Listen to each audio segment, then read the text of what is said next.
Subhanahu wa Ta'ala, karena di pagi hari yang berbahagia ini kita dapat bertatap muka secara virtual dalam rangka mengikuti atau mendengarkan materi yang sangat urgen. Saya pikir materi ini sangat urgen karena terkait dengan apa yang kita konsumsi dalam keseharian kita terkait pangan, keamanan pangan.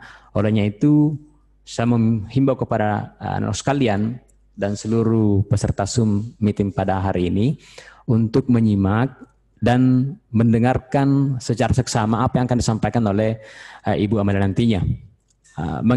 Sekali lagi mengingat karena ini juga sangat erat kaitannya dengan yang ada di SMK SNT Makassar terkait pengawasan mutu.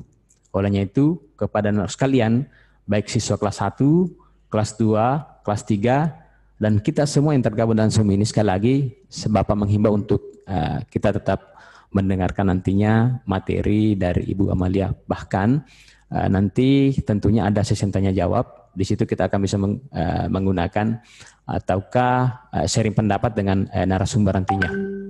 Nah, saya pikir itu mewakili Bapak Kepala Sekolah pada kesempatan ini akan berlangsung materi Silver Expert yang akan dibawakan dari Ibu Amalia dari PT Makassar TNE. Dengan ini, dengan ucapan Bismillahirrahmanirrahim, materi atau kegiatan virtual Silver Expert ini saya buka dengan resmi. Demikian, Assalamualaikum warahmatullahi wabarakatuh. Baik, dengan dibukanya acara ini oleh Bapak Basri, maka kita akan memasuki acara yang ketiga, yaitu acara inti, yaitu tentang materi food safety yang akan disampaikan Ibu Amalia Patabang. Dan acara ini saya serahkan pada sahabat saya, Ibu Riris, dipersilakan untuk memandu acara ini. Dan saya izin untuk undur diri sementara. Silakan Ibu Riris dipandu untuk acaranya. Assalamualaikum warahmatullahi wabarakatuh. Terima kasih kepada Ibu Karina selaku MC. Dan langsung saja kita pada acara inti kali ini yaitu terkait penyampaian materi dari pemateri kita Ibu Amalia Patabang SSI. Pada kesempatan kali ini saya ingin menyapa terlebih dahulu pada para peserta. Terima kasih atas kehadiran Bapak Ibu sekalian, Bapak Ibu Kaprodi, Bapak Ibu Wakil Kepala Sekolah, serta Bapak Kepala Sekolah dan yang mewakili, serta anak-anakku sekalian, siswa SMK SNTI Makassar, baik dari jurusan Teknik Mekatronika, Kimia Industri, dan juga pengawasan mutu yang bersedia hadir pada kesempatan kali ini dan kita dapat belajar bersama pada pagi hari ini. Tentunya, seperti yang kita ketahui bersama, topik bahasan yang akan kita diskusikan pada hari ini yaitu terkait food safety. Nah, di era pandemi COVID-19 ini, memang isu kesehatan yang sangat lumpuh dikarenakan adanya COVID, akan tetapi dari sektor kesehatan tersebut meluas hingga sampai akhirnya pada sektor industri pangan dan lain sebagainya. Dan keamanan pangan menjadi salah satu isu pokok yang dimana perlu diperhatikan di era pandemi ini dan menjadi perhatian utama dikarenakan kita harus menjamin pangan tersebut aman, baik dari produsen hingga sampai konsumen. Dan tidak dipungkiri apabila pada jalur distribusinya pangan tersebut tidak aman dan sangat riskan untuk terjadinya penularan COVID-19 ini.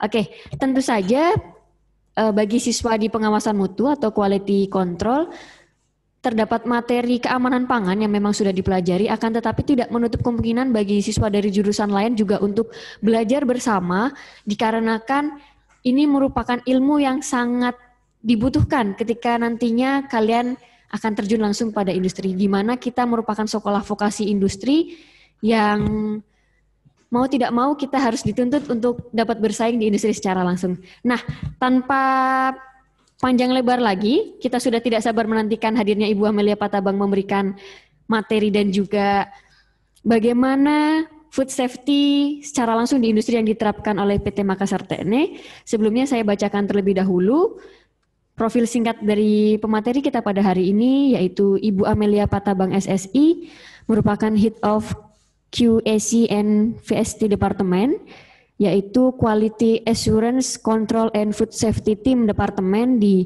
PT Makassar Tekne, di mana PT Makassar Tekne merupakan salah satu perusahaan terbesar yang ada di Makassar yang bergerak di bidang gula rafinasi. Nah, Ibu Amelia Patabang ini merupakan alumni Universitas Hasanuddin, dan pada kesempatan kali ini akan membawakan materi terkait food safety atau keamanan pangan di industri dan lebih spesifik pada PT Makassar Tekne. Kepada Ibu Amelia Patabang kami persilahkan.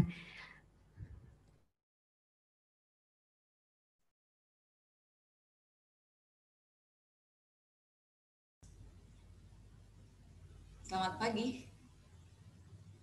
Oke, baik, sebelum Ibu Amelia mungkin memberikan materi lebih lanjut, saya jelaskan terlebih dahulu kepada peserta teknis pada diskusi kita hari ini. Jadi Ibu Amelia Patabang akan memberikan materi kurang lebih sekitar 60 menit, kemudian akan dilanjutkan dengan sesi diskusi dan tanya jawab. Dan apabila di tengah Ibu Amelia memberikan materi, terdapat pertanyaan yang ingin disampaikan dapat melalui kolom chat pada media sosial yang telah disediakan. Terima kasih. Silahkan Ibu Amelia, dipersilahkan. Oke, baik Bu, terima kasih. Selamat pagi Bapak Ibu sekalian guru-guru SMTI, juga kepada adik-adik siswa SMTI. Pada pagi hari ini saya sangat berterima kasih bisa diberikan kesempatan untuk boleh berbagi sedikit ilmu yang saya ketahui selama saya bekerja di bidang pekerjaan saya saat ini. Mungkin bukan mengajar ya, tapi sharing. Kemarin waktu saya disampaikan untuk memberikan materi dari tim HRD kami, saya sempat kurang percaya diri soalnya. Karena saya bukan background dari pengajar, tapi saya adalah seorang karyawan. Jadi pada pagi hari ini saya bukan untuk mengajar, tapi kita sharing mengenai food safety ya. Cuman saya ada tambahan sedikit mengenai quality control juga, karena kebetulan saya membawahi tim quality control dan tim food safety.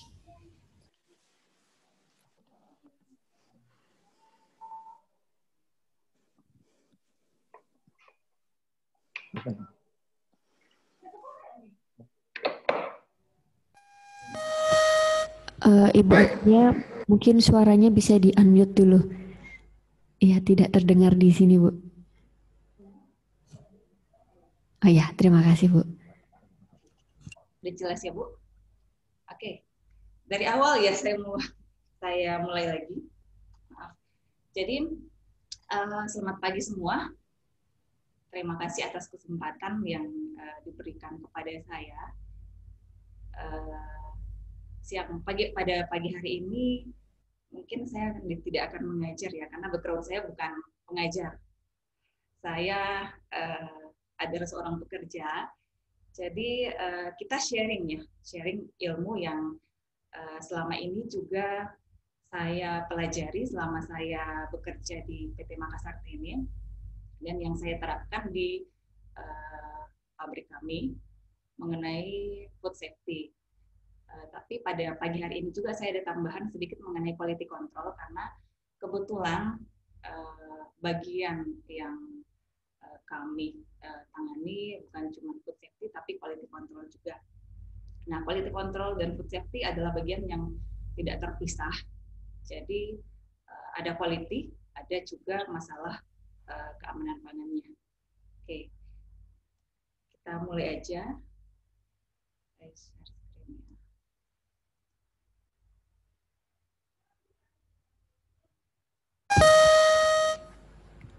Untuk presentasinya dapat kami bantu untuk di-share-kan, Bu?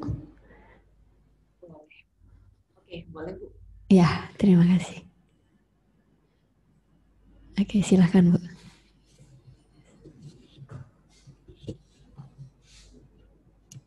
Oke, pagi hari ini kita akan sharing mengenai pengenalan quality control dan juga mengenai food safety dalam dunia industri, khususnya dalam industri pangan. Oke, next slide.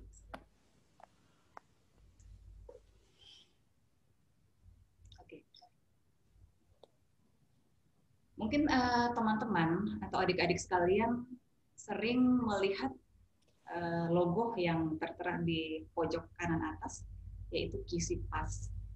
Nah, logo ini sering kita jumpai ketika kita membeli barang biasanya di supermarket ya. Biasanya kalau nggak salah itu di elektronik misalnya setrika atau lampu. Nah, QC Pass ini biasanya dipasang ketika kita membeli barang sebelum ke kasir ya. Nah, biasanya sebelum ke kasir, barang tersebut akan diperiksa oleh suatu tim, yaitu tim quality. Nah, kalau setrika biasanya kan yang diperiksa adalah apakah setrikanya berfungsi dengan baik, panaskah, atau tombolnya berfungsi, atau mungkin kalau lampu apakah salah. Nah, setelah dicek, kemudian kalau misalnya barangnya bagus, maka akan diberi stiker QC Pass. Tapi ketika barangnya tidak bagus, ya barang tersebut akan dikembalikan dan akan diganti dengan barang yang bagus, yang tentunya melalui quality control kembali. Nah, apa itu quality?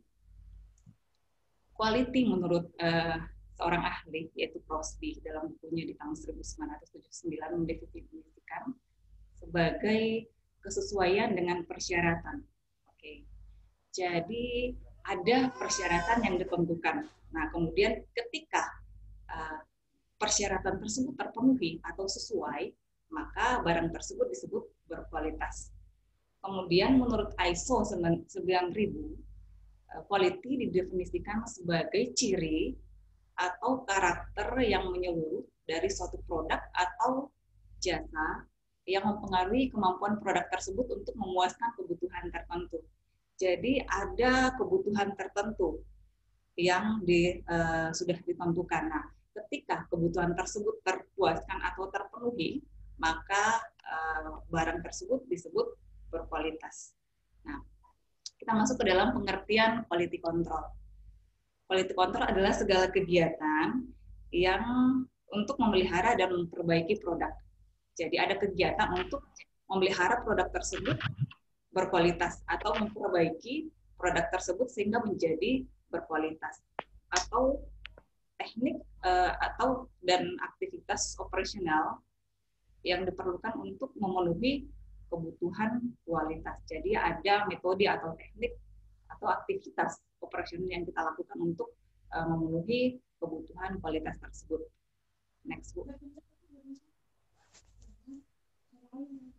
Oke, teman-teman kalau misalnya atau adik-adik kalau misalnya ada pertanyaan boleh langsung disampaikan ya sebelum kita lebih jauh lagi. Oke, saya masuk ke dalam tugas dan tanggung jawab quality control. Yang pertama adalah menganalisis dan memantau seluruh produk. Oke, biasanya analisa ini dilakukan di laboratorium ya. Jadi Departemen Quality Control itu biasanya diperlengkapi dengan laboratorium. Nah, laboratorium itu biasanya ada laboratorium kimia, laboratorium biologi, mikrobiologi, atau laboratorium fisika, tergantung dari kebutuhan dari industri tersebut. Ya, mestinya adalah memantau seluruh produk, apakah produk tersebut memenuhi persyaratan seperti yang saya sampaikan tadi atau tidak memenuhi. Nah, kalau tidak memenuhi, apa yang harus kita lakukan? Nah, ada prosedur tersendiri yang sudah disiapkan oleh industri tersebut. Kemudian yang kedua adalah tanggung jawabnya adalah memonitor proses pembuatan produk. Jadi bukan cuma produk yang sudah jadi, tapi adalah prosesnya untuk membuat produk tersebut. Nah, kita monitor ada parameter tertentu yang sudah kita tentukan persyaratannya. Nah, itu dimonitor dengan cara apakah dianalisa atau dipantau secara visual, tergantung dari parameter tersebut. Nah, kemudian yang ketiga adalah mendokumentasikan hasil inspeksi dan hasil analisa produk. Jadi ada dokumentasi yang kita buat ketika sudah dianalisa, ketika sudah dimonitor. Nah, kita buatkan suatu dokumentasi untuk fungsinya untuk apa, yaitu untuk menelusuri mungkin ketika nanti ada terjadi masalah atau ada ketidaksesuaian, nah kita bisa telusuri produk tersebut bagaimana pada saat dianalisa, bagaimana pada saat diproduksi, parameternya bagaimana. Nah, kemudian yang keempat adalah memantau perkembangan seluruh produk yang diproduksi. Jadi, apakah produk yang diproduksi itu bagaimana perkembangannya, apakah jangan sampai ada terjadi penurunan kualitas atau bagaimana. Nah, quality control di situ berfungsi untuk memantau perkembangannya. Kemudian yang kelima adalah memastikan setiap barang atau produk yang diproduksi telah memiliki kualitas yang telah distandarkan atau ditetapkan oleh perusahaan. Jadi ada standar yang sudah ditetapkan dari awal. Biasanya kita berdasarkan pada standar SRE atau biasanya standar ASTM. Nah, tergantung dari pilihan dari industri tersebut, atau biasanya ditentukan dari pemerintah. Biasanya pemerintah kalau kita ya SRE. Nah, apakah produk tersebut sudah memenuhi standar? Kalau misalnya tidak memenuhi standar, apa yang mesti kita lakukan? Tentunya kan kita tidak akan mengirim atau merilis produk tersebut. Nah, ada prosedur yang akan kita lakukan ketika produk tersebut tidak sesuai standar. Nah, jika sesuai standar, maka produk tersebut bisa kita rilis. Nah, kemudian yang keenam adalah merekomendasikan terhadap perusahaan agar melakukan pengolahan ulang atau remelting istilahnya pada setiap produk yang memiliki kualitas yang rendah atau tidak sesuai standar. Nah, seperti yang saya bilang tadi, kalau misalnya tidak sesuai standar, maka si quality control itu berwenang untuk merekomendasikan kepada perusahaan bahwa produk tersebut tidak akan kita rilis. Nah, produk tersebut akan kita olah ulang atau mungkin kita musnahkan, tergantung dari apa masalah dari produk tersebut. Bisa kita olah ulang atau mungkin kita musnahkan kalau memang tidak aman untuk kita keluarkan. Oke, next book. Nah, ini adalah contoh standar SNI produk. Saya ambil dari gula kristal putih atau GKP. Nah, ada beberapa standar yang memang sudah ditentukan dari SNI. Nah, GKP ini ada dua jenis, yaitu GKP mutu 1 dan GKP mutu 2. Nah, jika produksi dari gula tersebut tidak masuk ke dalam GKP 1 atau GKP 2, maka yang harus kita lakukan adalah ya mungkin menerima atau memusnahkan. Atau ada kebijakan dari perusahaan tersebut. Yang penting standar kita sudah terpenuhi di persyaratan yang sudah ditentukan. Oke. Next book. Oke. Ini merupakan beberapa unsur dalam penunjang quality control. Nah, quality control tersebut tidak akan berjalan kalau tidak ada unsur penunjang. Nah, yang pertama adalah sistem. Apakah sistemnya sudah dibuat? Kalau sistemnya sudah dibuat, prosesnya bagaimana? Prosesnya apakah sudah berjalan dengan baik? Terus metodenya, metode analisa atau metode produksinya bagaimana? Kemudian toolsnya atau alat kerjanya bagaimana? Ketika salah satu dari penunjang tersebut tidak terpenuhi dengan baik, ya bisa menyebabkan quality dari produk yang kita keluarkan tersebut tidak terpenuhi atau tidak memenuhi persyaratan. Oke. Next book. Peranan quality control dalam perusahaan. Jadi setiap perusahaan makanan, khususnya perusahaan makanan, itu pasti memiliki suatu bagian yang disebut quality control.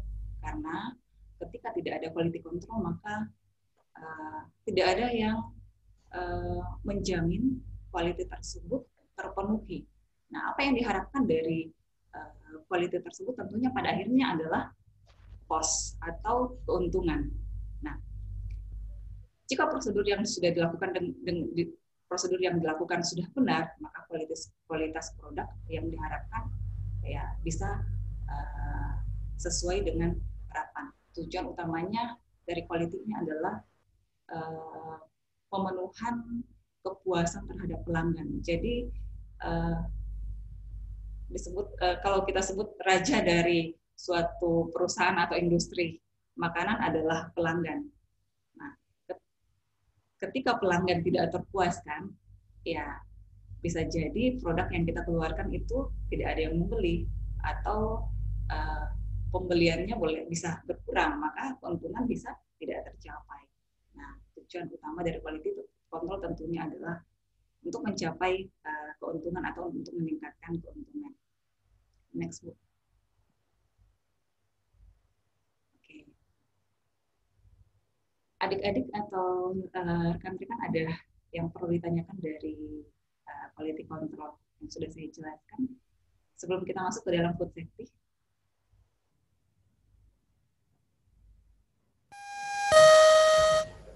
Mungkin bisa dilanjutkan terlebih dahulu, Bu, sambil ini saya menunggu ada pertanyaan di kolom komentar.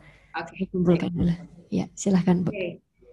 Saya lanjut ke dalam bagian selanjutnya, yaitu food safety. Nah, apa yang paling ditakuti dari suatu industri pangan? Yaitu wabah keracunan atau penyakit, di mana produk dari suatu perusahaannya tersebut tersangkut isu sebagai penyebabnya. Nah, ini yang paling ditakuti oleh suatu industri. Ketika mungkin kualitas sudah tercapai, sudah memenuhi semua persyaratan, tapi ketika tidak aman untuk dikonsumsi atau tiba-tiba ada isu bahwa produk tersebut yang kita keluarkan tersebut ada isu di luar bahwa itu tidak aman, ada masyarakat mungkin yang mengkonsumsi mengalami keracunan atau mengalami penyakit, maka perusahaan tersebut bisa jadi itu yang paling ditakuti oleh perusahaan tersebut. Nah, biasanya ketika sudah sampai kepada badan pemerintah, nah ada sanksi yang akan diberikan kepada perusahaan tersebut. Nah, pahitnya kalau misalnya wabah tersebut atau keracunan tersebut, penyakit tersebut sudah parah, ya pahitnya perusahaan tersebut bisa ditutup. Jadi ini yang paling ditakuti oleh suatu industri makanan. Oke, next, Bu. Nah, pengertian dari food safety. Food safety atau kalau diterjemahkan itu adalah keamanan pangan, ialah suatu ilmu yang membahas tentang persiapan, penanganan, serta penyimpanan makanan atau minuman agar tidak terkontaminasi oleh bahan kimia, fisik maupun biologis. Nah, kalau tadi kita sudah belajar mengenai quality control itu fungsinya adalah memantau atau memastikan produk tersebut tercapai standarnya atau persyaratannya. Nah, food safety di sini dia lebih kepada fungsi perencanaan atau fungsi pembuat sistem supaya makanan tersebut yang kita makan itu atau yang kita produksi itu tidak terkontaminasi atau aman untuk kita makan. Nah, tujuan dari food safety itu adalah mencegah makanan atau minuman agar tidak terkontaminasi oleh zat asing, sehingga dapat mengurangi potensi orang sakit akibat bahaya pangan dari makanan tersebut. Oke, next, Bu. Nah, ada beberapa pentingnya penerapan food safety. Kenapa sih food safety ini mesti diterapkan dalam industri makanan selain dari quality control tadi? Yang pertama adalah penyakit yang ditularkan melalui makanan adalah masalah kesehatan publik yang dapat dicegah. Jadi penyakit itu bukan tidak dapat dicegah dari makanan, ya. Itu bisa dicegah. Oleh karena itu perlu adanya suatu sistem untuk yang dibuat untuk mencegah adanya penyakit dari makanan tersebut. Kemudian yang kedua adalah setiap tahun jutaan penyakit dikaitkan dengan makanan yang terkontaminasi. Jadi banyak penyakit yang dikaitkan dengan makanan yang terkontaminasi. Contoh yang paling konkret, misalnya misalnya diabetes atau kanker. Nah, mungkin adik-adik pernah mendengar bahwa dari botol minuman kemasan itu yang sering kita beli biasa di toko-toko itu cuma sekali pakai. Kenapa? Karena ketika itu dipakai berkali-kali maka ada polimer dari botol tersebut yang bisa mengkontaminasi minuman yang ada di dalam yang bisa bersifat karsinogenik. Ini bisa menyebabkan penyakit kanker. Nah, kemudian yang ketiga adalah anak-anak di bawah 4 tahun memiliki potensi tertinggi dalam infeksi mikrobiologi, misalnya spesies Salmonella atau E. coli yang biasa menyebabkan sakit perut biasanya untuk spesies ini. Nah, makanya dari ketiga faktor tersebut, makanya penting sekali untuk kita terapkan mengenai food safety system di pabrik atau industri makanan. Next, Bu. Nah, jenis kontaminasi atau pencemaran yang ada pada makanan ada 3 yang umum ya, yaitu kontaminasi kimia, kontaminasi biologi, kontaminasi fisika. Nah, kontaminasi kimia ini contohnya apa ya? Pestisida atau zat aditif atau zat tambahan makanan yang berlebihan pada makanan. Misalnya tadi gula bisa jadi kontaminasi kimia ketika ada over atau ada kelebihan dosis pada suatu makanan.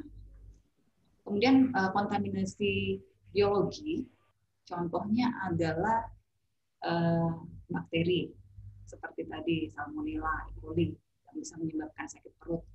Kemudian virus, kemudian jamur atau fungi, atau yang lebih sering kita temukan biasanya serangga atau kecoa yang ada pada makanan itu termasuk kontaminasi biologi.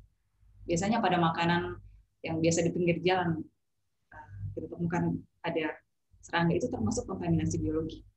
Kemudian kontaminasi fisik. Kontaminasi fisik yang biasanya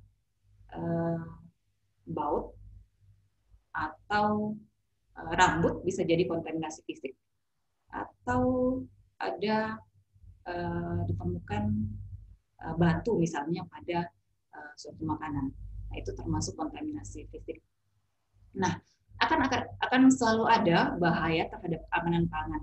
Tetapi mereka dapat dikontrol. Jadi bahaya tersebut dapat dikontrol jika kita mengetahui bagaimana makanan itu bisa terkontaminasi, artinya sumber kontaminasi dari makanan tersebut, dan bagaimana cara mencegah agar kontaminasi tersebut atau agar makanan tersebut tidak terkontaminasi. Oke, next, Bu. Nah, sistem manajemen food safety. Bagaimana caranya kita buat suatu sistem untuk food safety, atau biasa disingkat dengan food safety management system. Nah, food safety management system adalah jaringan elemen yang saling terkait, yang terkombinasi untuk memastikan bahwa makanan tidak menyebabkan efek buruk bagi kesehatan. Jadi, di situ dipastikan sistem ini memastikan bahwa makanan tersebut tidak berefek buruk bagi kesehatan manusia. Cakupan elemennya ada beberapa, yaitu ada program, terus ada rencana yang kita buat, terus kebijakan apa yang kita buat, prosedurnya bagaimana, metodenya bagaimana, dokumen yang diperlukan apa aja, terus catatan-catatan apa yang diperlukan, prosesnya bagaimana. Itu merupakan cakupan elemen dalam food safety management system. Oke, next, Bu. Nah, ada 4 elemen utama dalam food safety management system. Nah, untuk food safety management system ini sebetulnya berdasar pada ISO 22000 yang terbaru sekarang 2018 ya. Semua elemennya itu semua sudah tercakup di dalam ISO tersebut. Kalau tadi untuk quality control itu tercakup di dalam ISO 9001 yaitu jaminan mutu. Kalau food safety itu dalam ISO 22000. Mungkin besok ada webinar, nanti besok akan dijelaskan oleh Pak Wawan lebih dalam mengenai apa itu ISO 22000. Nah, elemen utama dalam food safety management system ini ada 4, yaitu komunikasi interaktif di seluruh organisasi. Jadi harus ada komunikasi yang interaktif dalam sebuah organisasi atau sebuah perusahaan atau industri, mulai dari operator paling bawah sampai kepada manajemen paling atas, itu harus ada komunikasi. Dan pihak manajemen harus berperan aktif di dalam mendukung sistem penerapan dari food safety tersebut. Kemudian yang kedua adalah manajemen sistem yang mencakup dokumentasi. Jadi ada dokumentasi yang dibuat. Ada istilah yang menyebutkan bahwa tulis apa yang kamu kerjakan dan kerjakan apa yang kamu tulis. Nah, itu istilah dalam ISO 22000. Nah, jadi memang harus ada dokumentasi. Dokumentasi tersebut ada dalam bentuk form, atau ada dalam bentuk checklist, atau ada dalam bentuk IK atau instruksi kerja. Nah, kemudian yang ketiga adalah program prasyarat yang memastikan bahwa lingkungan yang bersih dan sanitasi yang memadai. Program prasyarat ini atau PRP itu dalam istilah ISO 22000 itu biasanya mencakup masalah hygiene personal, tentang bagaimana si operator atau si pembuat makanan tersebut harus menjaga kebersihan, mulai dari apa yang dia pakai, kemudian apa alat kerja apa yang dia gunakan, semua harus hygiene. Kemudian ada juga dalam program prasyarat itu ada pest control. Oke, jadi jangan sampai ada kontaminasi dari pest yang seperti yang saya bilang tadi, dari serangga, dari kecoa. Jadi pest ini harus dikontrol di dalam suatu industri makanan. Kemudian ada persyaratan dari tata letak bangunan. Ini juga diisyaratkan dari food safety. Jadi letaknya mesti bagaimana? Misalnya gudang bahan jadi, misalnya gudang bahan jadi, gudang bahan baku itu tidak boleh tercampur. Jadi harus terpisah supaya tidak ada pencampuran material. Jangan sampai nanti bahan baku yang dikirim keluar. Jadi harus ada pemisahan. Terus misalnya tata letaknya biasanya yang diatur juga adalah toilet. Toilet itu harus ada standarnya untuk dalam industri makanan. Jaraknya mesti berapa dari proses atau dari gudang bahan jadi. Ada persyaratan yang harus dipenuhi. Kemudian apalagi ya kalau di prasyarat itu lantainya biasanya yang paling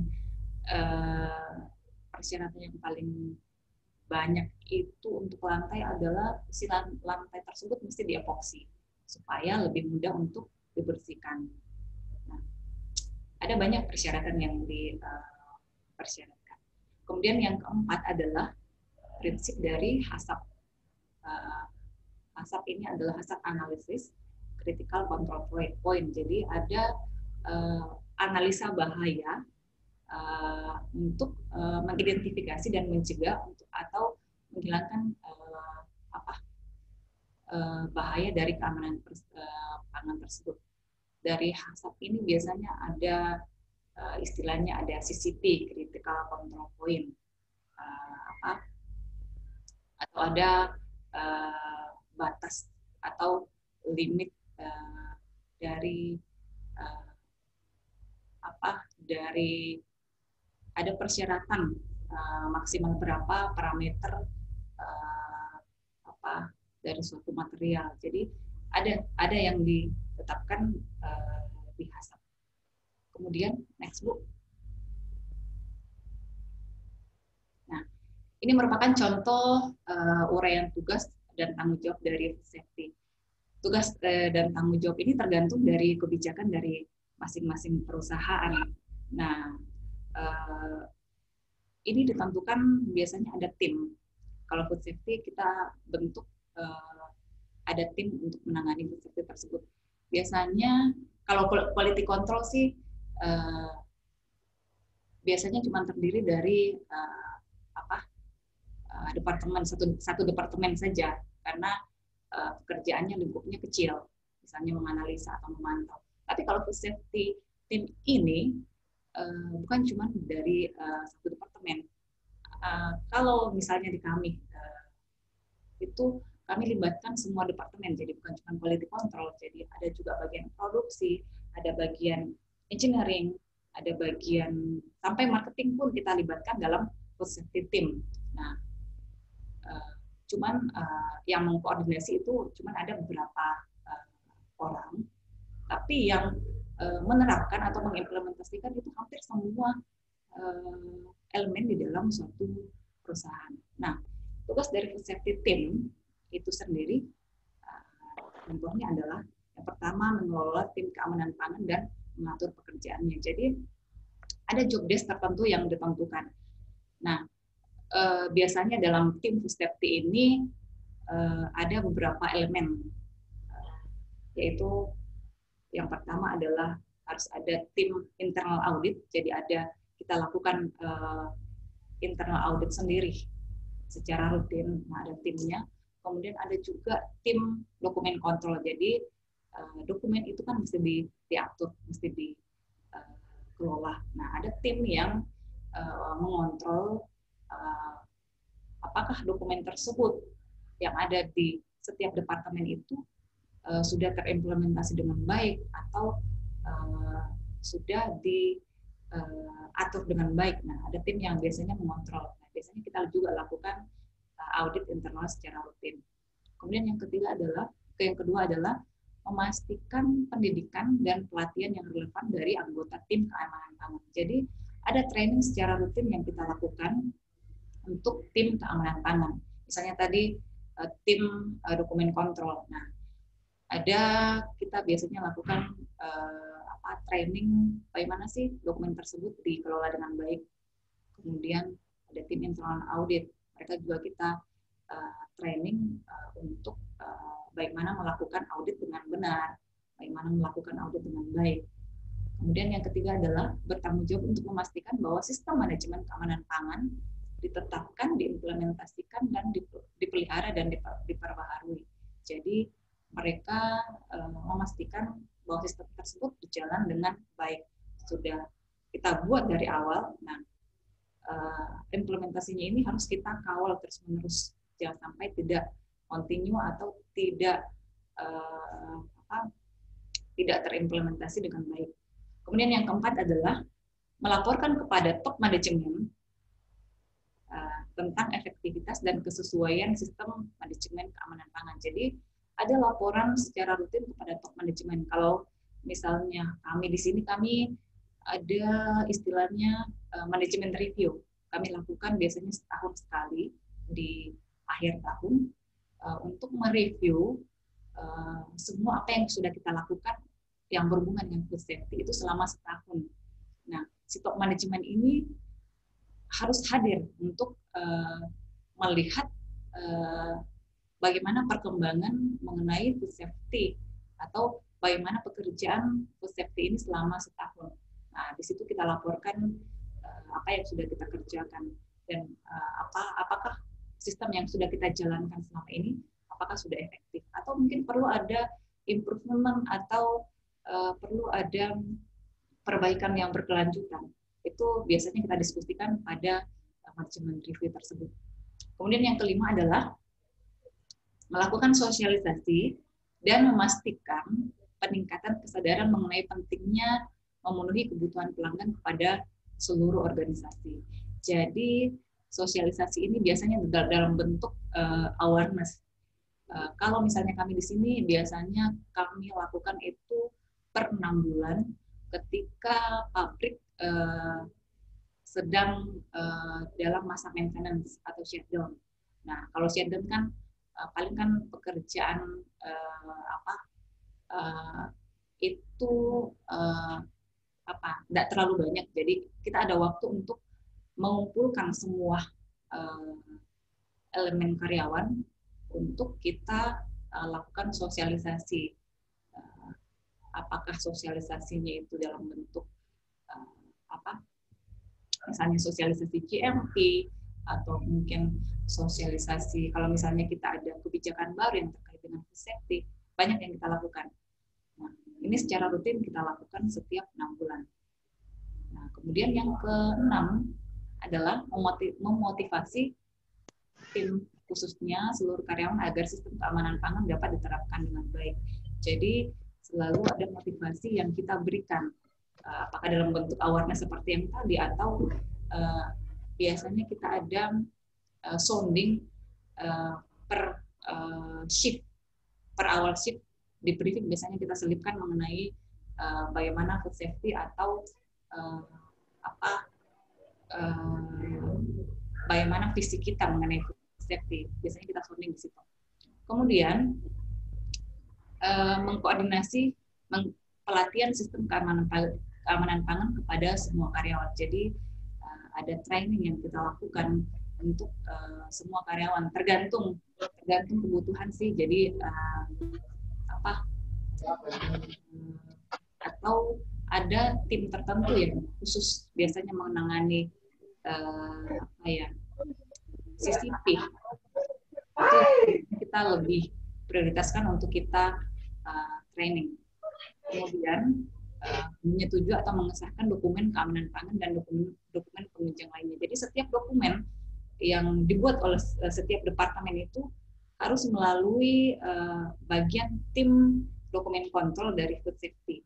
Jadi ketika ada perubahan dokumen, mereka akan melaporkan itu ke tim food safety untuk disahkan terlebih dahulu dan difilekan, baru kemudian itu bisa dijalankan. Jadi semua kopi dari dokumen yang dibuat di lapangan atau di semua departemen itu ada semua di tim dokumen kontrol. Jadi ketika kita mau melihat checklistnya atau mungkin melihat ikannya mana yang paling update ya, kita tinggal ke dokumen kontrol. Semua sudah terupdate di situ karena si departemen semua departemen tersebut pasti akan melapor ke dokumen kontrol. Kemudian mengkoordinir persiapan pembuatan dokumentasi sistem keamanan pangan. Jadi biasanya awal-awal kita buat sistem itu ya kita biasanya koordinir tim dari setiap departemen untuk pembuatan dokumentasi. Kemudian bersama anggota ikut mempersiapkan dokumen sistem keamanan pangan. Jadi kita juga mempersiapkan kemudian tugas yang lain itu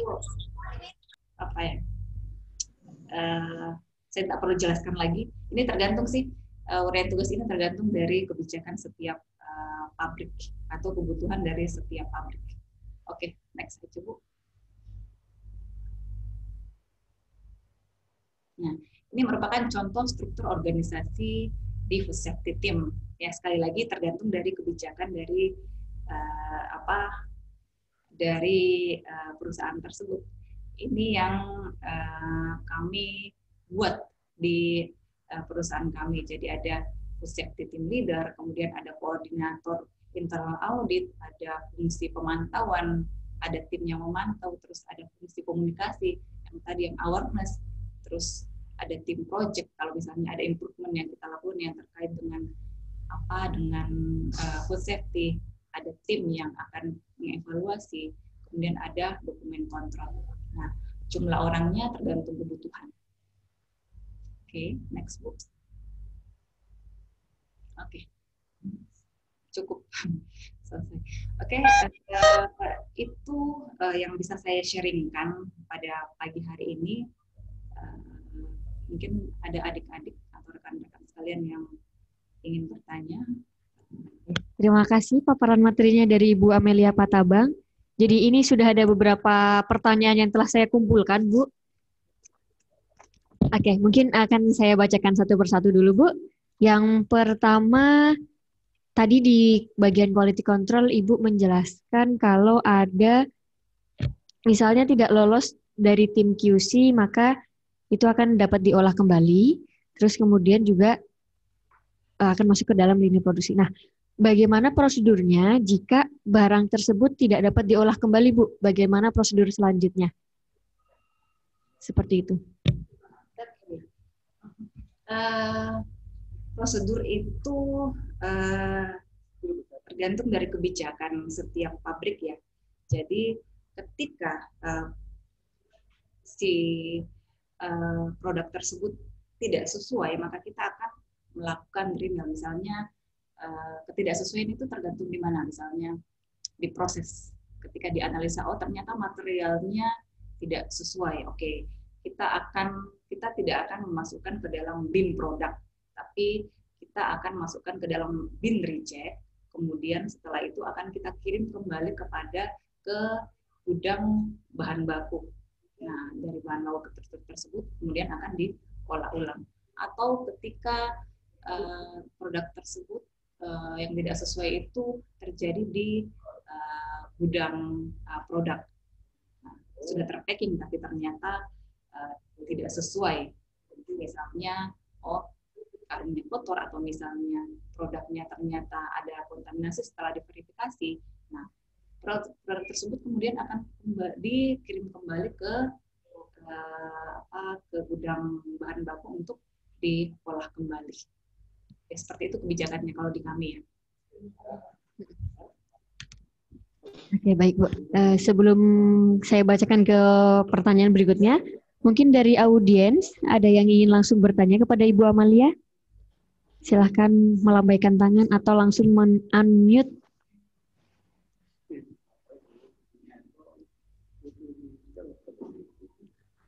Oh ya, baik. Sepertinya kalau tatap muka langsung malu-malu, Bu. Jadi senangnya chat ini, Bu. Saya bacakan ya, Bu ya. Dari Muhammad Ilham, siswa kelas 10 PM2. Di tengah pandemi COVID seperti ini, COVID-19 ini, bagaimana cara meyakinkan konsumen bahwa produk pangan yang diproduksi memiliki food safety yang baik? Seperti itu, Bu. Terima kasih. Silahkan kepada Ibu Amalia. Nah, oke, terima kasih. Jadi sekali lagi dasar dari food safety ini adalah ISO 22000. Oke. Penerapan ISO atau implementasi ISO 22000 ini kita lakukan itu biasanya kita atau perusahaan itu disertifikasi dari badan ISO. Nah, ketika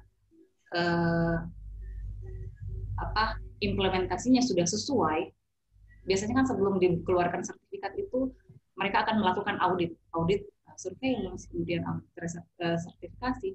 Jadi berkali-kali audit. Nah, ketika sistem atau produk yang kita hasilkan tersebut sudah sesuai dengan sistem dari food safety ini, maka mereka akan mengeluarkan suatu sertifikat. Nah, sertifikat inilah yang kita pegang yang untuk meyakinkan bahwa produk kita ini sudah aman untuk dikonsumsi, bahwa produk kita ini sudah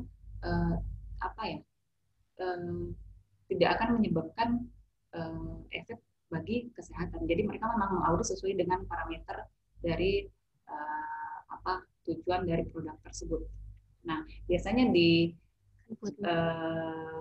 kemasan itu biasanya ada keterangan ini sudah tersertifikasi, atau di COA enggak sih ya biasanya, atau ada linknya sih, ada link dari ISO ini ketika si konsumen mau mengecek apakah perusahaan tersebut sudah tersertifikasi, mereka bisa masuk ke dalam link tersebut bahwa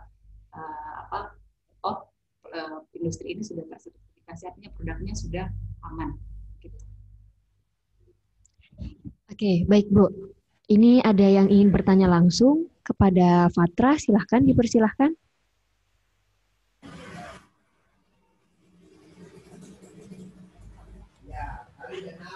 Ya, Ananda Fatrah.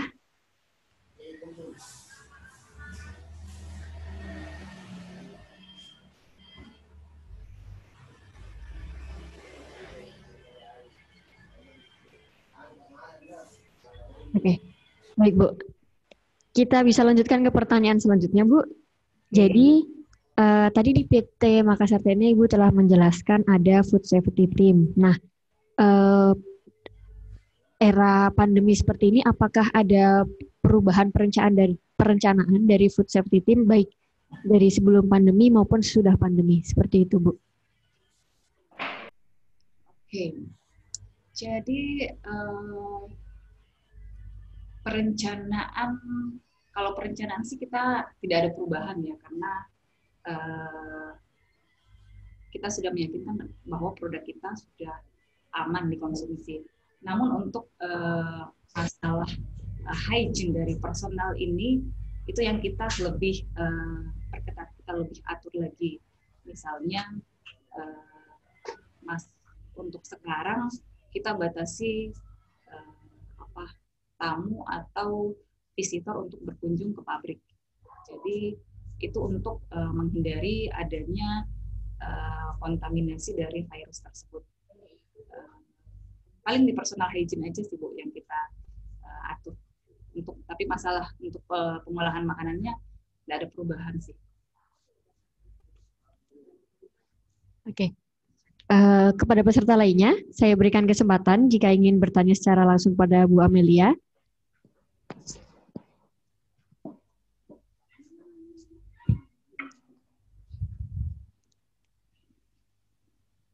Izin bertanya Bu ya. Ya, silahkan Pak Harudin. Ya. Ibu Amel. Ya Pak. Izin bertanya Bu Amel. Ya Pak, silahkan. Ya, gini Bu Amel, ini kan guru tamu ini kan sifatnya tambahan pembekalan kepada siswa ya, termasuk kepada guru-guru. Ya. Nah, apa saja sih kompetensi yang perlu kita sampaikan kepada siswa atau kepada guru-guru SMTI sebelum misalnya, karena ini pandemi ya, karena pandemi ini tentunya kita belum diizinkan untuk melaksanakan praktek kerja, mungkin sampai batas waktu yang belum ditentukan. Tapi seandainya jika kita sudah diizinkan Ibu, kompetensi apa saja yang siswa perlu miliki jika kita ingin tempatkan di bagian QASI dan di ST Ibu, itu mungkin. Supaya siswa tahu nih, jadi mereka kan dari SMK itu pada saat dia datang praktek kerja, mereka seharusnya sudah siap gitu Bu ya. Jadi kompetensi apa saja yang perlu mereka dibekali dari sekolah, sehingga pada saat masuk praktek kerja, mereka sudah siap, jadi tidak banyak belajar lagi sebenarnya, hanya langsung mempraktekkan apa saja mereka ketahui dari sekolah, gitu Ibu. Mungkin itu pertanyaannya. Oke Pak. Jadi sebetulnya kalau kompetensi itu ya apa ya, paling mengenai dasar-dasar laboratorium, dasar penggunaan tools di laboratorium itu bagaimana. Paling itu yang perlu dipersiapkan sih.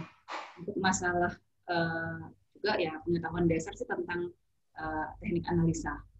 Nah, untuk yang lain kan mengenai analisa, misalnya di sini di pabrik gula, ya nanti mereka teman-teman akan diajar bagaimana cara menganalisa.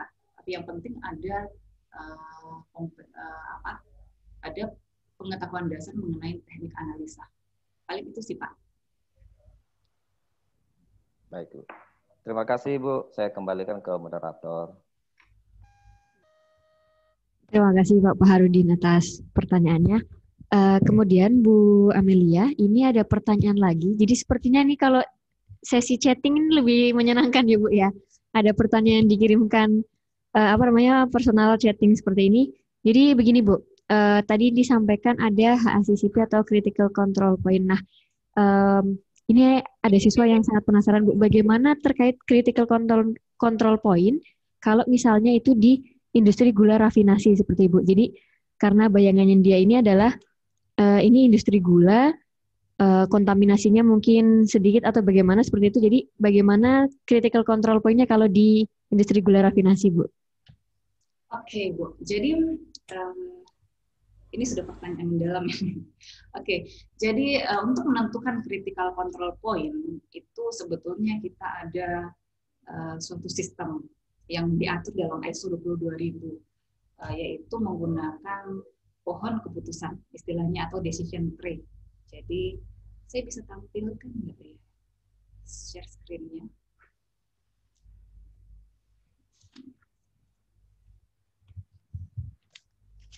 Nggak bisa ya, Bu? Saya share screen ya. Oh ya, bentar Bu, saya settingkan dulu. Oke, sudah Bu? Silahkan dicoba kembali.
Oke. Kelihatan ya, Bu ya? Iya Bu. Oke. Nah, silahkan. Jadi ini contoh sederhana dalam penentuan CCP. Oke. Nah, apabila terjadi kendali dalam titik 6. Jadi ini ada persyaratan yang ditetapkan, kemudian kita nilai apakah ini bisa jadi CCP atau bukan. Jadi biasanya dalam suatu pabrik itu ada beberapa CCP atau titik kendali kritis yang kita tentukan. Kalau kami di sini ada sekarang ada 10. Ada 10. Contohnya itu adalah metal detector. Itu adalah CCP untuk FE, SS, dan non-FE, atau screen. Jadi itu tergantung dari bahayanya apa, kemudian titik kritis yang kita kendalikan itu apa, dan di mana akan kita kendalikan. Misalnya yang tadi, misalnya kalau di pabrik gula kan alatnya atau tools atau peralatannya itu menggunakan metal.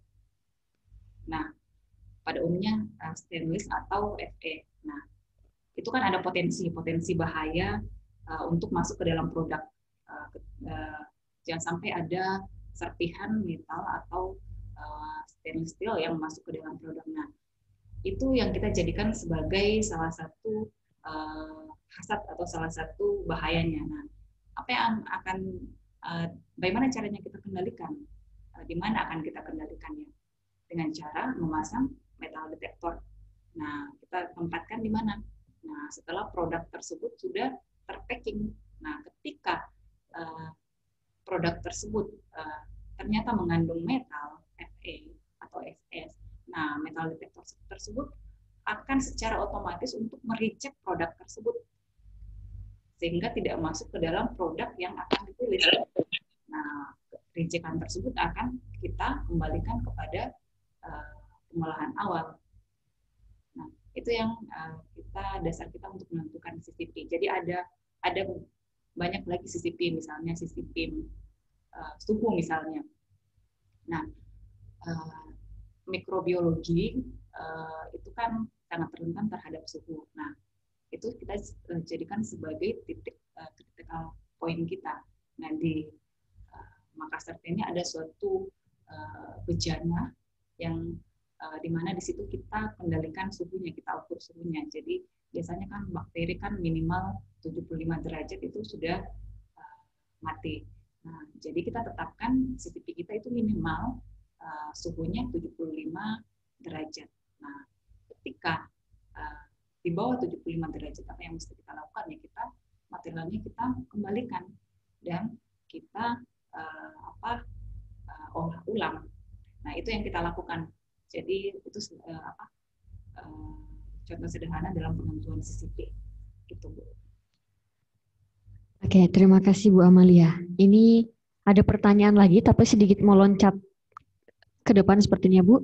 Jadi dari siswa kami yang dia sedang berusaha berwirausaha mandiri Bu. Oke. Ya, jadi kalau di industri mungkin tadi sudah disebutkan ada dari lingkungan, sanitasi. Nah, bagaimana kalau misalnya untuk rekan-rekan dari UMKM atau baru ini siswa yang mau merintis wirausaha mandiri ini terkait layout atau tempat usahanya Bu? Karena kan biasanya kalau industri rumah tangga itu kan baru di rumah atau menggunakan tempat-tempat yang belum punya lahan khusus seperti itu Bu. Bagaimana terkait layout atau tata letaknya agar CCP-nya ini atau CMBBO-nya, GMP-nya dapat terwujud Bu? Oke. Iya. Jadi terima kasih Bu. Jadi untuk industri rumah tangga ini kita juga ada rekanan kita, vendor kita, yaitu catering untuk karyawan ya. Jadi kita juga ada standar yang kita tetapkan untuk mereka. Apa sih persyaratan untuk tempat pengolahan makanan mereka? Ini contohnya ya Bu. Jadi biasanya tim food safety kita dengan tim GA kita melakukan audit. Nah, persyaratannya biasanya itu masalah kebersihan dapurnya.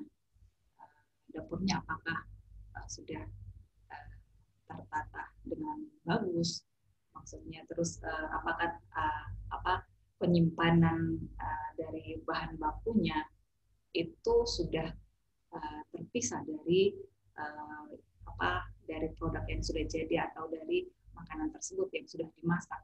Jadi ada pemisahan atau apakah peralatannya itu sudah dibersihkan dengan baik begitu. Jadi menggunakan sabunnya apa, terus apalagi ya personal hygiene-nya misalnya. Apakah orang yang mengolah makanan tersebut menggunakan APD, menggunakan pakaian yang sesuai standar, misalnya untuk mencegah adanya kontaminasi dari rambut mesti pakai hairnet, terus mesti pakai masker atau mesti menggunakan pakaian yang berbeda dari pakaian yang digunakan sehari-hari, atau mungkin kalau kita sih ada juga persyaratan si pengelola makanan tersebut itu harus ada surat keterangan sehatnya mereka. Jadi mereka mesti melakukan juga medical check up secara rutin, biasanya per tahun sekali ya, ke klinik untuk memastikan si pengelola ini sehat, dalam keadaan sehat. Jadi tidak ada kontaminasi silang dari orang yang mengolah makanan tersebut. Nah, itu yang biasanya kita persyaratkan di mereka gitu Bu. Oke, baik Bu. Sebelumnya, bagi peserta dan seluruh hadirin, link daftar hadir dan juga sertifikat telah kami bagikan di kolom chat dan juga komentar YouTube. Silahkan sebelum saya lanjut kepada sesi tanya jawab berikutnya, dapat diisi terlebih dahulu.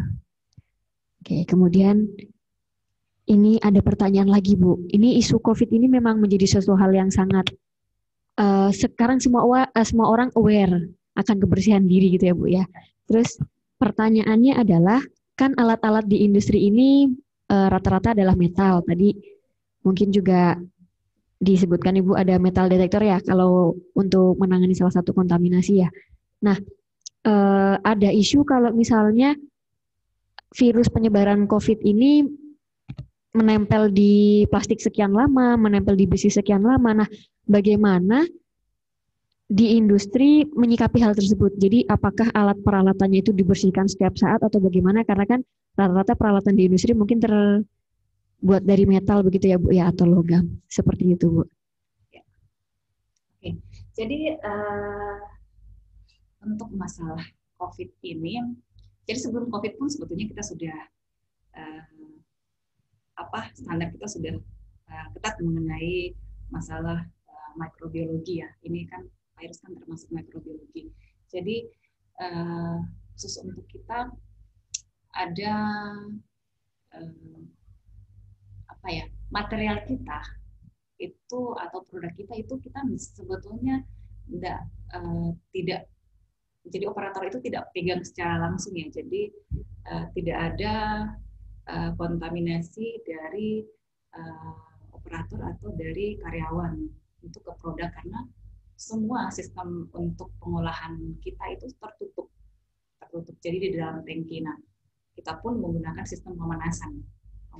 Jadi virus atau bakteri sekalipun itu pasti akan mati karena kita ada kontrol untuk CCP untuk suhunya.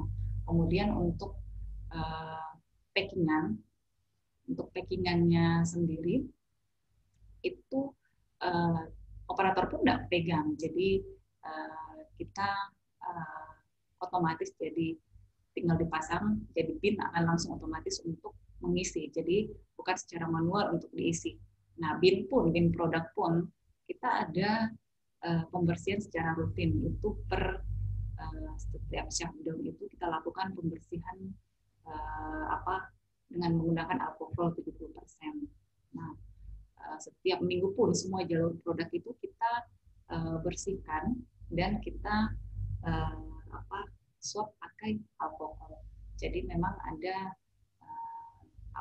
pengontrolan pembersihan secara rutin kita lakukan. Jadi juga operator yang menangani produk pun itu kan kita ada 3 zona di sini, jadi zona hijau, zona kuning dan zona merah. Nah, zona merah artinya zona yang dimana produk itu sudah jadi produk jadi. Jadi personel untuk atau karyawan ya hanya karyawan tertentu yang boleh masuk ke dalam zona itu, dan karyawan yang masuk pun ke dalam zona itu dia harus ada harus dilakukan analisa swab secara rutin dan without test secara rutin. Jadi harus ada surat keterangannya. Jadi ketika karyawan tersebut tidak memiliki surat keterangan, mereka tidak akan masuk, tidak diperbolehkan untuk masuk ke dalam area. Juga tim kita, tim quality control itu punya lab mikrobiologi, ada tim khusus yang akan melakukan pengecekan swab untuk tangan karyawan secara random. Jadi kita tidak akan memberitahukan kepada mereka kapan kita akan lakukan, tapi kita tentukan sendiri dan kita akan langsung sidak untuk dilakukan swab terhadap tangan mereka. Ketika ada temuan misalnya bakteri, nah si karyawan tersebut akan kita panggil dan akan kita berikan awareness. Jadi memang sudah ada tindakan pencegahan yang kita lakukan. Oke. Baik Bu, ini pertanyaan berikutnya. Cukup aware ini kayaknya siswa kita sudah berniat terjun langsung ini Bu ya. Jadi kalau di industri tadi disebutkan kan menggunakan sertifikat. Nah ini yang ditanyakan kalau industri rumah tangga, kalau misalnya mungkin mau menyusun ISO cukup wow begitu ya Bu ya. Jadi kira-kira sertifikat apa atau dokumen apa yang bisa dimiliki oleh industri rumah tangga tersebut agar memberikan jaminan kualitas kepada konsumennya, begitu Bu? Kalau ISO sih, emang itu apa ya? Itu untuk industri yang besar saja sih. Tapi tidak menutup kemungkinan kalau industri kecil sih, kalau mau, oke, itu lebih bagus. Tapi tidak diharuskan sih untuk industri rumah tangga untuk ISO. Halal pun tidak. Yang penting memenuhi persyaratan seperti yang tadi, hygiene, masalah personal hygiene-nya, masalah pengaturan tata letak peralatan yang digunakan, itu sudah cukup kok, tidak perlu ada sertifikat. Oke, baik Bu. Baik, waktu tersisa 5 menit lagi. Apakah masih ada pertanyaan dari peserta?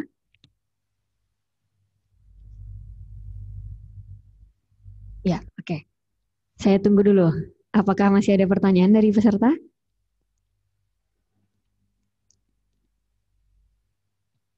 Muncul lagi, Bu.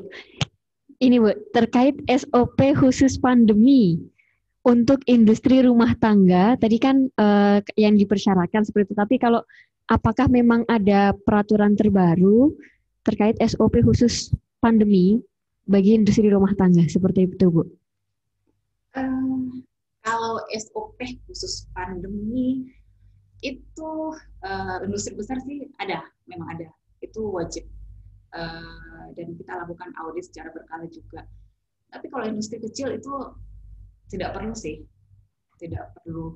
Yang penting yang seperti tadi, personal hygiene-nya, pakai masker, seperti yang biasa disundingkan oleh pemerintah, mesti ada tempat cuci tangan, terus hand sanitizer.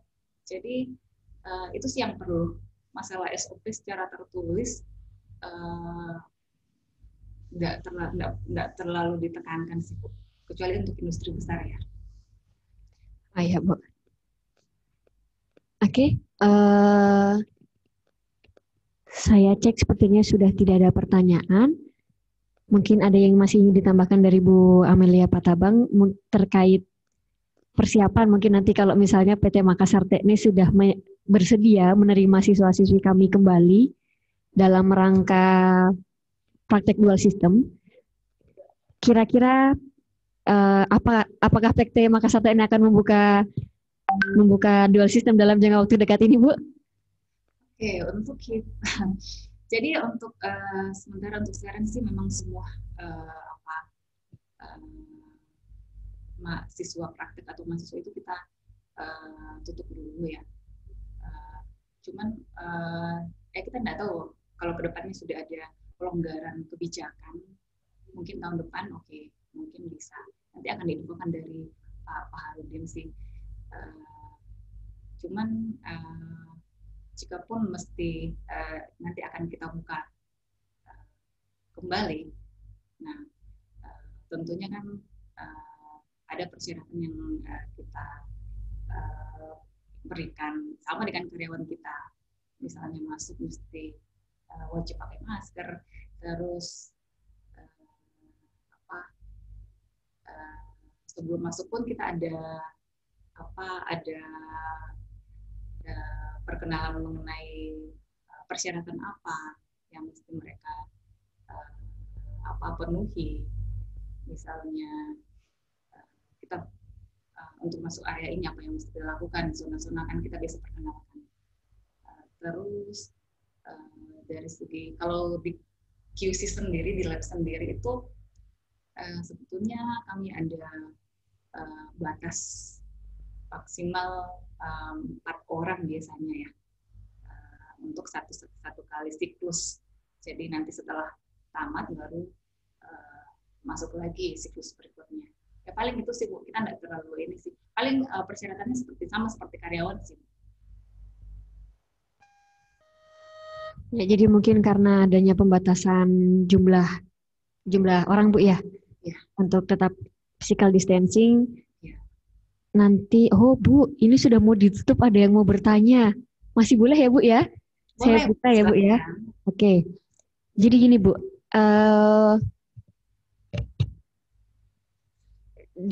ada siswa yang bertanya atas nama Ali Fajar.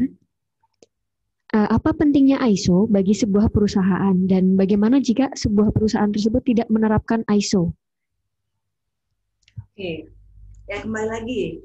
Jadi ISO itu kan itu sangat penting, Mbak. Karena itu adalah sistem yang menjamin bahwa ini ISO 22000 ya, menjamin bahwa produk kita itu aman untuk dikonsumsi. Nah, ini juga biasanya customer kita mempersyaratkan ini ketika kita menekan kontrak atau membuat tender dengan mereka. Syarat utama mereka biasanya adalah kita mesti sudah tersertifikasi oleh ISO. Jadi kita mesti menunjukkan sertifikat ISO kita berlakunya kapan, terus kapan mulai tersertifikasi. Itu adalah persyaratannya. Ketika kita tidak tersertifikasi, ya biasanya customer tidak mau karena mereka tidak ada jaminan bahwa produk kita aman. Gitu. Oke, jadi Alif sudah terjawab ya. Oke, baik. Di detik-detik terakhir ini Alif malah terpancing untuk bertanya. Baik Bu Amelia, mungkin sesi tanya jawab dan pemberian materi dapat kita akhiri. Sebelum kita tutup materi dan sesi tanya jawab diskusi pada hari ini, saya ingin membacakan sedikit terlebih dahulu. Yang pertama, terima kasih kepada Ibu Amelia. Ilmu pada sharing kali ini sangat-sangat bermanfaat bagi kami semua, terutama tadi ketentuan, ada bayangan lah perkiraannya kapan SMK-SMT Makassar dapat melaksanakan lebih lanjut program dual sistemnya dan persyaratan seperti apa yang harus kami siapkan agar siswa kami bersiap juga menghadapi new normal ini. Karena mau tidak dapat kita pungkiri lagi, kita harus sudah menghadapi era new normal pasca pandemi COVID ini. Seperti itu. Kemudian dari materi yang telah diberikan, saya simpulkan bahwa ada pada sebuah perusahaan diperlukan adanya tim food safety team, di mana tim tersebut dibawahi oleh quality assurance dan control yang terdiri dari beberapa elemen. Tim tersebut yang mengkoordinir dan mengecek bagaimana food safety pada suatu industri. Nah, dan food safety ini tidak dipungkiri harus diterapkan dan dilaksanakan oleh industri dikarenakan merupakan sebuah jaminan kepada konsumen akan pangan dan atau produk yang diedarkannya, didistribusikannya merupakan produk pangan yang aman.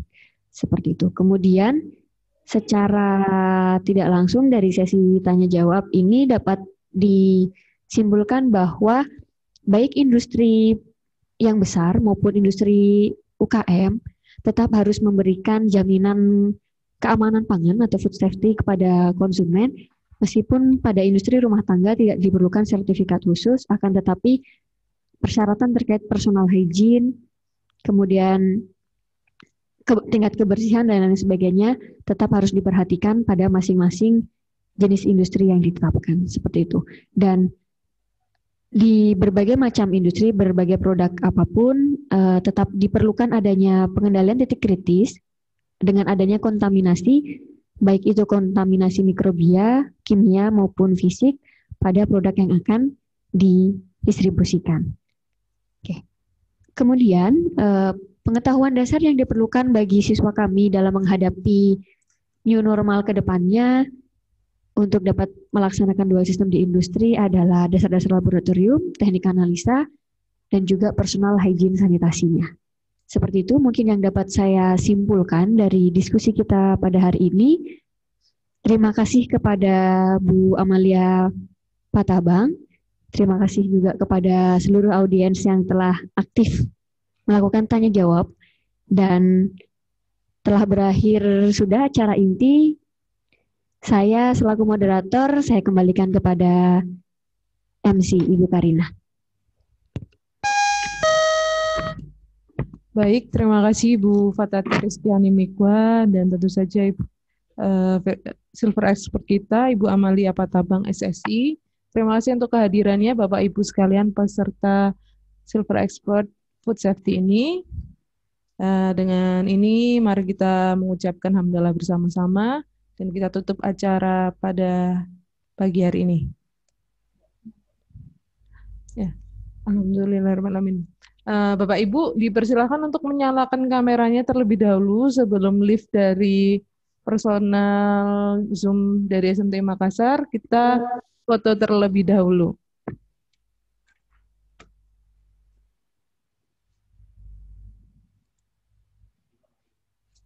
Hah? Dari awal? Dari awal? Oke, Bapak Ibu, mohon dibuka semua untuk kameranya. Kita akan melakukan sesi foto bersama. Dipersilakan untuk dibuka dulu kameranya.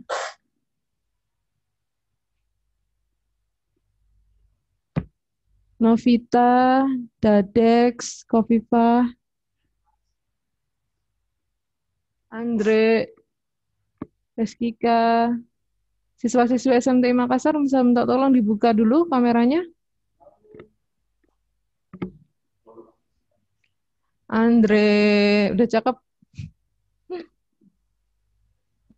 Novita, Siti, Zulaiha, Alif, Mahbuba, Gita, Rahmat, Fajar. Oke, Siti Zulaiha. Ayo, ayo, udah mandi belum? Alika.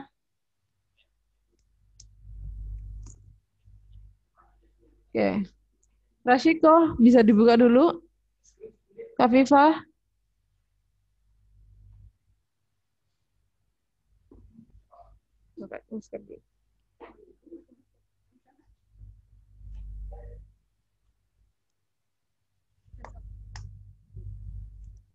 Oke. 1, 2, 3.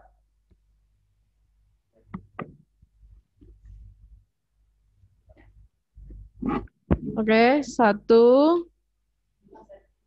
Slide kedua ya. Wahyudi, belum dibuka. Siti Nurul. Oke, siap. 1, 2, 3. Oke, selanjutnya slide ketiga. Ya, 1, 2, 3. Oke, terima kasih semuanya. Selamat pagi, selamat melanjutkan aktivitas belajarnya. Bapak Ibu sekalian, terima kasih untuk kehadirannya. Alhamdulillahirrahmanirrahim. Oke, wassalamualaikum warahmatullahi wabarakatuh. Waalaikumsalam warahmatullahi wabarakatuh. Terima kasih Bu Amalia, Pak Paharudin.